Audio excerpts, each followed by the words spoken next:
This is crazy. This has been an insane week, so this is gonna be a super juicy video. Let me explain exactly what's going on in the markets because everything is crashing. With Bitcoin and Ethereum hitting their lowest price levels since the year 2020, stocks are falling thanks to worries of a recession and the Fed breaking the economy. And of course, the video I did about losing $1 million just a couple days ago is already outdated. We should start renaming 401ks to 201ks at this rate. In all seriousness, there's two things that are going up this week that we don't necessarily want, and that is real estate interest rates, which saw their biggest weekly jump since the year 1987, and of course inflation. So this week, the CPI, the Consumer Price Index, which is the thing we use to measure inflation, came out, and it was way worse than we thought, because inflation is now at 8.6%, setting another 40-year record high. It was food, shelter, and gas that contributed the most to inflation. The last time our CPI reading was this high was in the year 1982.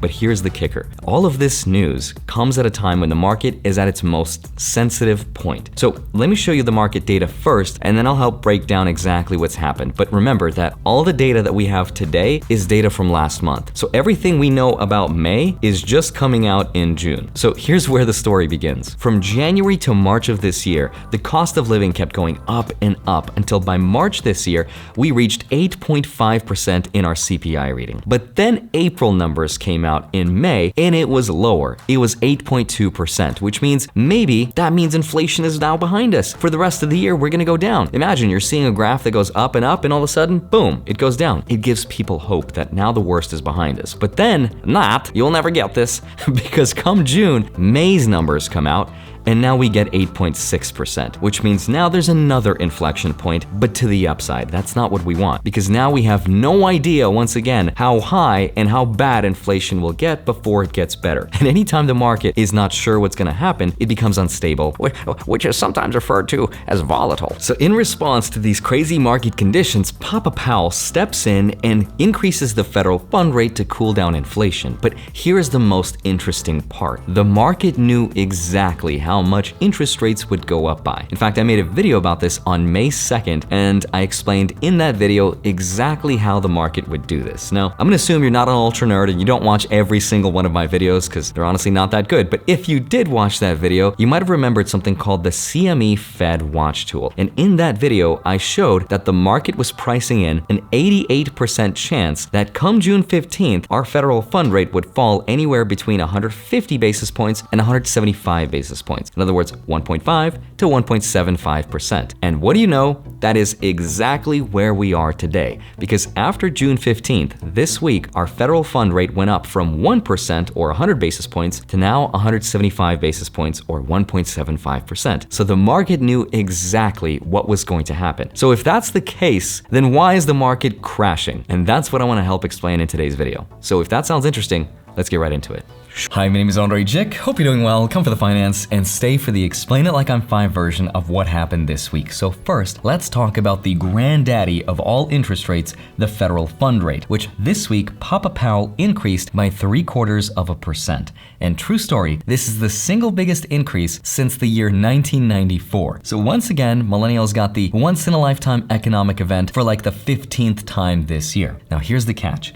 Even though I told you the market predicted an 88% chance for the federal fund rate to be between 1.5 and 1.75% today, the truth is that the majority of people's expectations was toward the lower end of that spectrum. So is this good or is this bad? That depends on how you look at it, but there's two main reasons why we got the higher rate increase. And the first reason is because the CPI data, which came in higher than we thought. So of course, the central bank corrected a little bit more. But the second reason is arguably much more interesting, and that's because of something called consumer expectations. This is something NewYorkFed.org actually monitors, and you can check yourself, because inflation works on our perception. If we believe the cost of living is gonna go higher, of course, we're gonna spend our money today. And the problem is actually getting worse, because consumer expectations went to 6.6% as opposed to 6.3% in April, and it's steadily climbing. climbing. And that's bad news, because if this is a theory that we all believe, of course we're gonna go out there today and spend our money, because we know if we wait tomorrow, we're gonna pay more money. And that's especially true for the higher ticket stuff. But this makes the problem even worse, and it's a self-fulfilling prophecy. So in a way, Papa Powell has to play the role of a magician, in that he has to manage our expectations and use misdirection to convince us that prices will come down and we'll get deflation. But that means obligatory magic trick. Kind of like this card right here, the King of Hearts. Now the expectation management part is where I want you to believe that I'm bending this card in half. And I want you to think that it's somewhere in the middle with the economy on top, even though the truth is that prices are still rising to the top. That's the magic trick the Fed needs to convince us of. And even though collectively we should believe that the card is somewhere in the middle, the truth is that no one believes the magic because we've been edumacated. We watch these YouTube videos and we've subscribed, right? So for those two reasons, consumer expectations as well as CPI data, is why the Fed increased the rate by 0.75%. Because if I can't fool you with a magic trick, I'm gonna beat you into submissions with those rate increases. And it's tough because even inflation expectations for the long term, for the 5 and 10-year timelines, have actually increased according to the University of Michigan. So now the question becomes, how can we apply this information to predict what's gonna happen to the markets in the future? And the truth is, I have no idea what's gonna happen in the future, but I can show you historical data about what happened to the market when the Fed increased the rate by 0.75%. So let me show you that juicy data and how you can apply it and how you can use it. Investing in the markets right now is super frustrating, and here's how I thought about this. If you had invested your money into the stock market's S&P 500, you'd be down over 20% this year. If you had put your money into Bitcoin, you'd be down over 53%. And if you had kept your money in cash, you'd still be losing 8.6% thanks to inflation. But somehow, the rich continue to get richer. And that's because in the first half of 2021, global venture funding totaled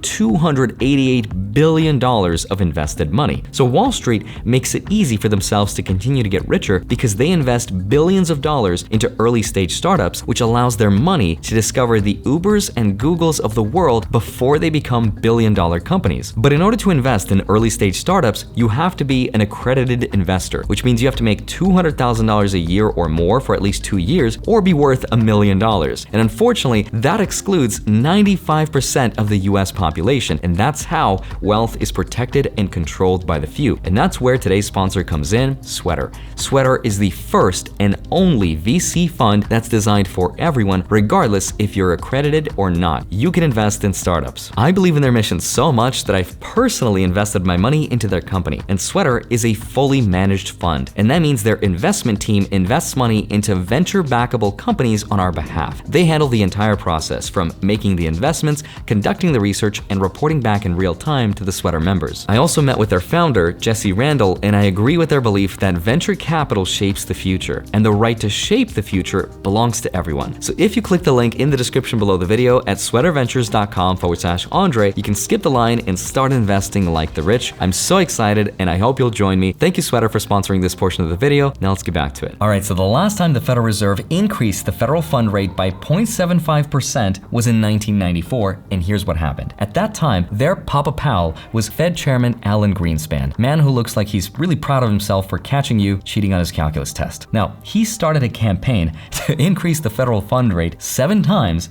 over the next 13 months, starting at 3% in 1994 to 6% by 1995. So here's what happened. In 1994, their stock market went down 1.2%. But by 1995, the market was up 34%. So our market looks at that history and says, well, maybe there's a path for us to do the same thing. That's the good news.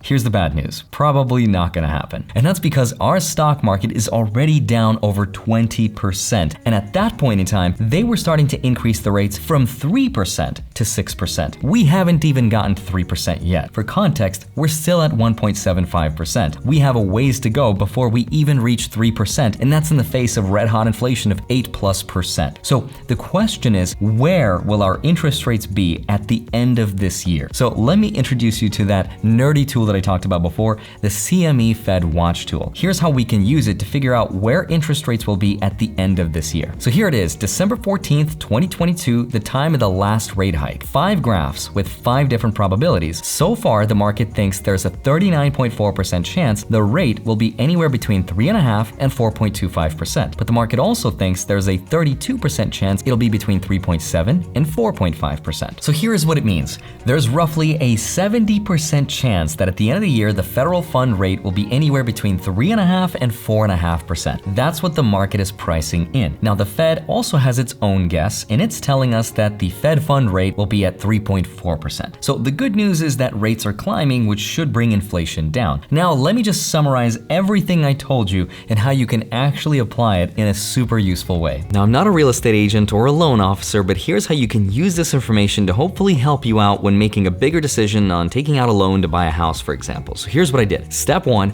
I compared the federal fund rate, which remember is the cost for banks to borrow money, against the prime rate, which remember is the cost for consumers to borrow money. And I looked at historical data from 2015 all the way to 2022, and what I found out is that the prime rate is almost always roughly 3% more than the federal fund rate. So for example, today the federal fund rate is 1.75%, which means historically speaking, our prime rate, our cost, should be closer to 4.75%, which coincidentally is exactly where we're at. This is not always the case, but it's anywhere between 3 to 3.5% more than the federal fund rate. Okay, hope you're with me so far. Now, let's apply that toward the end of the year, when the federal fund rate will jump to at least 3.5%, which I think is the minimum that rates will go up to. At that point, plus 3 from that would mean that the prime rate should be anywhere between 6.5 and 7%. I hope you're with me so far. I'm just using historical data to predict what our borrowing costs will be. Now, step 2, I compared the prime rate versus what the average person was getting on the interest rate of their 30-year mortgages. Now, for the economics nerds that are watching the video and shouting, Andre, mortgage loans are not dependent on prime rates. They're dependent on the 10-year treasury bond yields. I hear you, I understand, but I'm not smart enough to predict where bond prices and yields will be in the future. So instead, I'm using something simpler, which hopefully I've just shown you how to calculate and predict out into the future, which is the prime rate. And my question is, how close is the prime rate and the cost to buy a house? The two are not exactly the same, but at the end of the day, in my opinion,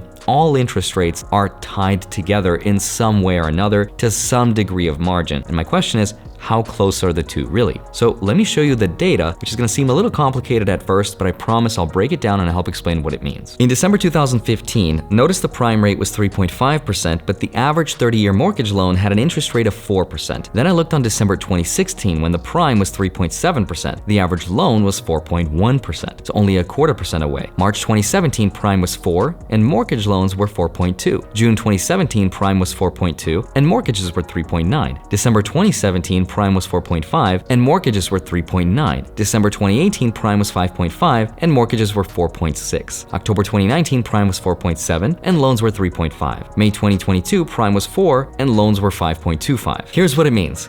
It means that the difference between the prime rate and the 30-year mortgage loan interest rate is usually within 1.25% of each other at any given time. And ultimately what it means is that when we finish this year at a 6.5% prime rate, at least the minimum of what I think it'll be, that means the cost to buy a house with a 30-year mortgage loan will be between 5.25 and 7.75%. My personal guess is that it will be closer to 7%, which is pretty bad for real estate. That means it's all but guaranteed to cool down. Now, you're probably never going to use this information anytime soon, unless you're planning to buy a house 6 months to a year out, in which case you can actually use this information to calculate the affordability range of your monthly payment. So that I think is super useful. So that's stocks, interest rates, real estate. Now let's talk about crypto. Bitcoin and crypto crashed really hard this week, almost to their previous all-time highs. And why this happened is super simple. Macroeconomics, because worries of a recession, inflation going higher, and interest rates going up more than we expected. You add it all up and you get the risky stuff to fall the hardest. Now, I wish I could show you data to prove my point, but crypto's still too new. But I will say this, going forward this year, we might start to see more crypto exchanges freeze customer withdrawals. So if you're someone who needs access to your crypto right away, consider keeping it offline on cold storage. I'll leave a link down below to the one I'm using, but the reason that we might start to see this is because they want the market to remain stable. If they allowed everyone to withdraw their money, that would be chaos. They need to control the flow and supply of money to keep everything steady. So if this happens to you, that's probably why. Personally, I'm not worried about Bitcoin and Ethereum at all. This is what they do. These are the cycles they go through, and they will test you, but they will also reward you if you can stay with it. But just like the people who called it right got their time in the spotlight, it's the people calling other people grifters and scammers and promoters of crypto that are gonna get their time in the spotlight. And it's the same narrative back and forth over and over again. But in the long term, the objective truth is that we will continue to get higher lows and higher highs. So stay with it and don't get left behind. As always, have a wonderful rest of your day. Smash the like button, subscribe if you haven't already. Go grab up to $250 worth of free Bitcoin with this link right here. Go grab your free stocks, links are down below, and then go track them automatically with a spreadsheet link down below in my Patreon. Love you. Thank you so much for watching this video. I'll see you back here on Monday and Friday, sometimes a Wednesday. Bye-bye.